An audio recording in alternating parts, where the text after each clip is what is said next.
Assalamualaikum warahmatullahi wabarakatuh.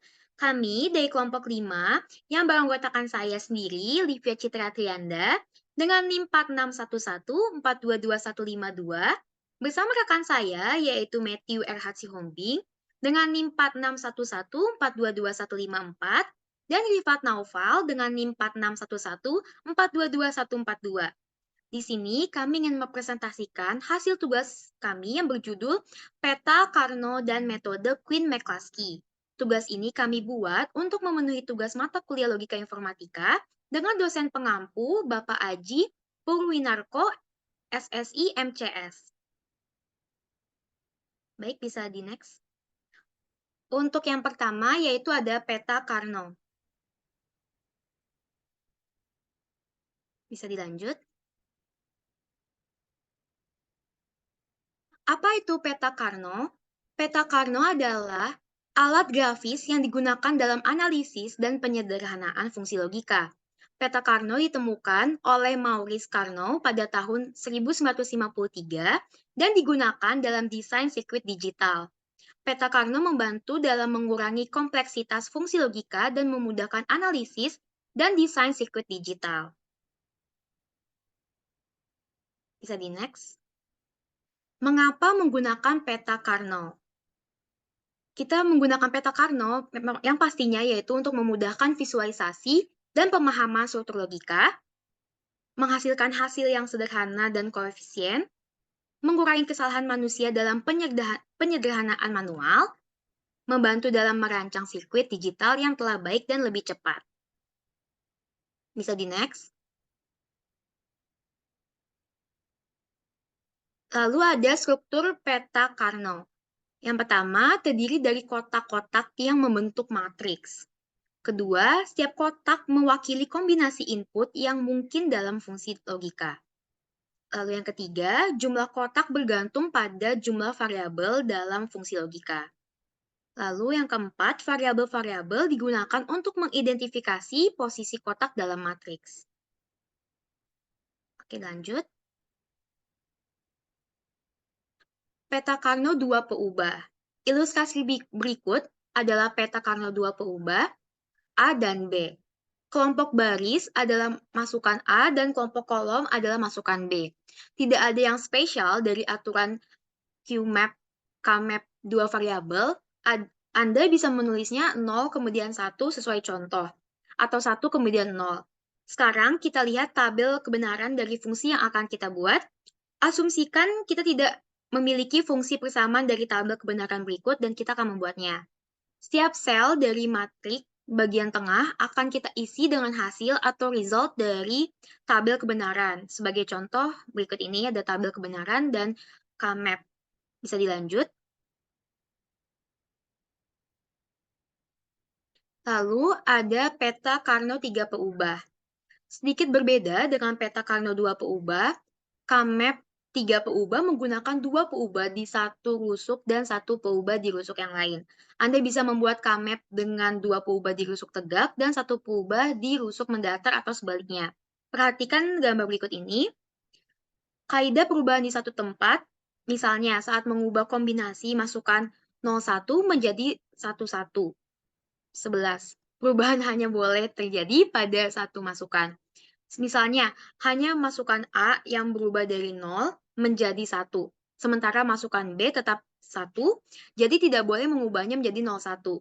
Kemudian ada 1 kosong, karena itu berarti terjadi perubahan pada kedua masukan, yaitu A berubah dari 0 menjadi 1, dan masukan B berubah dari 1 menjadi 0.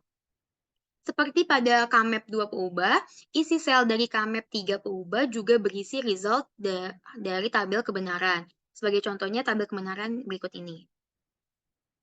Ya, bisa dilanjut.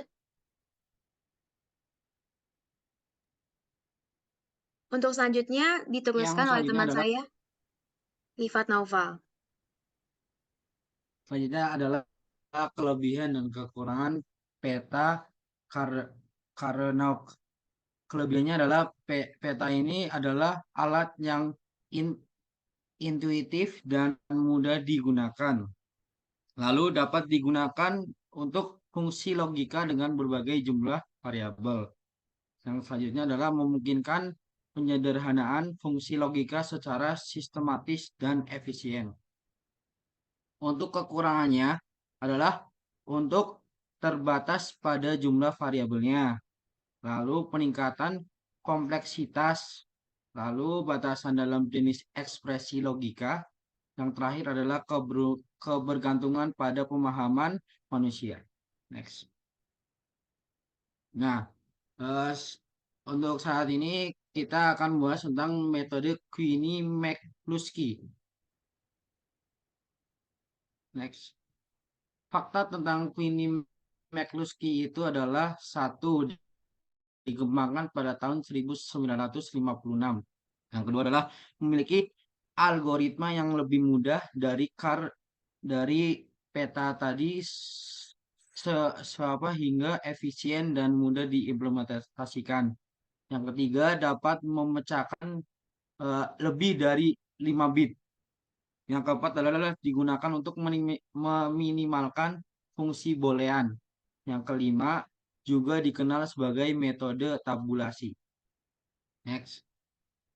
Nah, langkah-langkah untuk melakukan metode McCluskey ini, yang pertama adalah menghasilkan implikan utama.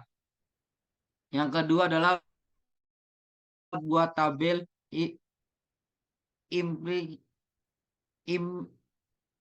implikasi prima. Yang ketiga adalah kurangi implikan utama tersebut. Yang keempat adalah selesaikan dibacakan oleh teman saya, Matthew. Kemudian, kemudian kita kita memiliki contoh permasalahan untuk metode McCluskey ini, yaitu kita akan mencoba menyederhanakan fungsi f, w, x, y, z yang ini adalah sigma dari 0, 4, 5, 7, 10, 12, 13, dan 14. Nah, pertama-tama, pada bagian A yang sebelah kiri, kita harus mengubah semua angka ke dalam ke dalam kode biner mereka. Nah, jadi 0 itu jadi 0000 1 jadi 0001 2 0 dan seterusnya. Kemudian langkah yang kedua pada bagian B, kita sederhanakan bentuk pertama yang ada di bagian A. Lalu kita bandingkan tabel pertama dengan tabel kedua bagian A dan kita masukkan ke dalam B. Lakukan sampai proses paling bawah. Kemudian C yang ada di sebelah kanan adalah untuk penyederhanaan kedua dari bagian B.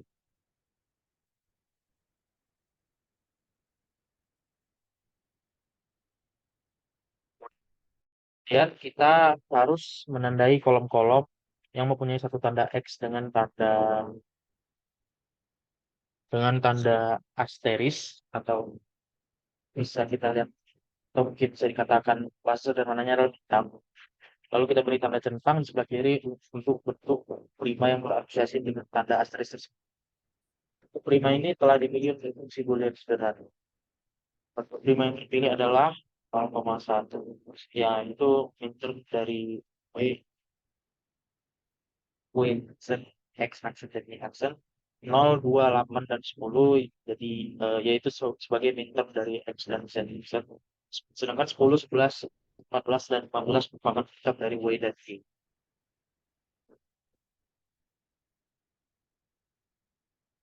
Kesimpulan dari dua metode ini adalah metode Quine-McCluskey dan Beta Karnock adalah dua teknik yang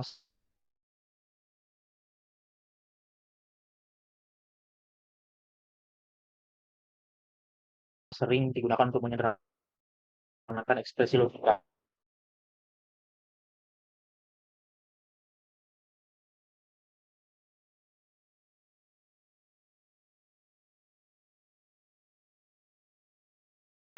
Meskipun tujuan sama, yaitu mengatur Karnaugh menggunakan garis persegi logika untuk suatu grup yang lebih sederhana.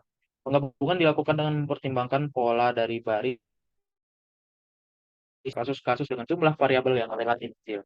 Di sisi lain, metode Quine-Mikulski menggunakan tabel dalam bentuk kolom untuk mempresentasikan ekspresi logika. Setiap baris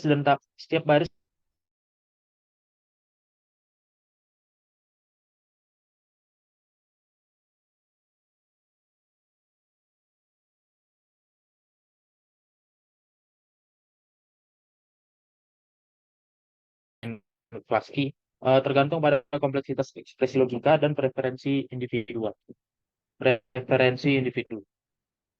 Peta Karnaugh lebih mudah dipahami dan digunakan pada kasus dengan jumlah variabel yang tidak terlalu besar. Sementara itu, metode Quine-Mikulski lebih efisien dan dapat menangani kasus dengan jumlah variabel yang tergolong lebih besar daripada variabel yang metode Quine-Mikulski lebih efisien dan dapat menangani kasus dengan jumlah variabel yang besar. Sekian dari kami, terima kasih atas perhatian.